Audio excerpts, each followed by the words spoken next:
Pinauubaya na daw ni Pangulong Bongbong Marcos sa Senado ang paggulong ng impeachment proceedings laban kay Vice President Sara Duterte. Kasunod ito ng panunumpa ni Senate President Chis Escudero kahapon bilang presiding judge ng paglilitis. Para sa ibang detalye, live mula sa Malacanang, nandun si Maricel Halili. Mase, ano pa ba itong mga ibang sinabi ni Pangulong Bongbong Marcos?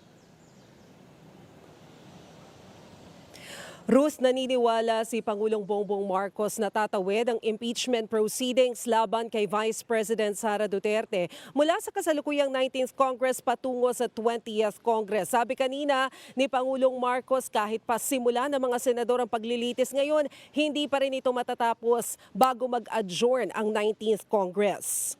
Gayunpaman, nasa mga senador pa rin naman daw ang desisyon. Ipinapaubaya raw ni PBBM sa mga mababatas ang usapin tungkol dito.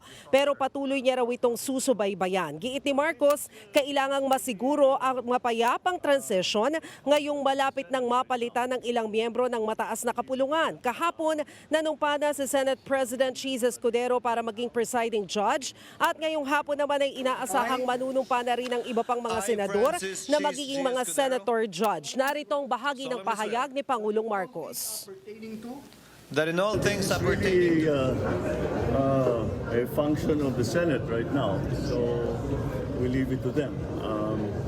It has moved already from the House. It has now been in the Senate for a few months, and we are watching, of course, what the Senate President Chis Escudero is doing to try to make it as a peaceful a transition as possible from this Congress to the next.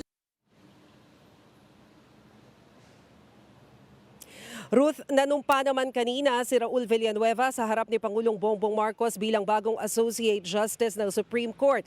Sa kanyang talumpati, sinabi ng Pangulo na malawak ang karanasan ni Villanueva sa hudikatura, lalo't naging RTC or Regional Trial Court Judge ito hanggang 2002 at nagtrabaho rin sa Supreme Court mula 2010. Umaasa raw ang Pangulo na makakatulong ang pagkakatalaga kay Villanueva para magpatuloy ang magandang relasyon ng hudikatura at ehekutibo para maisulong ang mga hakbang na magpapaganda sa buhay ng mga Pilipino. Ruth. Mase, may binanggit din ba ang Pangulo tungkol dun sa iba pang issue? Halimbawa, nasa balita din yung umani korupsyon dyan sa Bureau of Immigration. Yes, Ruth, kanina sa ambush interview kay Pangulong Bongbong Marcos, sinabi niya yan tungkol sa issue ng korupsyon sa Immigration Commissioner. Pero ang problema dyan, white paper lamang daw kasi yung lumabas. Mahirap naman daw kung white paper lamang pero walang kalakip na ebidensya. Gayunpaman, pag-aaralan daw ng Pangulo ang tungkol sa reklamong ito. Ruth. Yan po ang Express Report ni Maricel Halili. Mga kapatid, ako po si Ruth Cabal.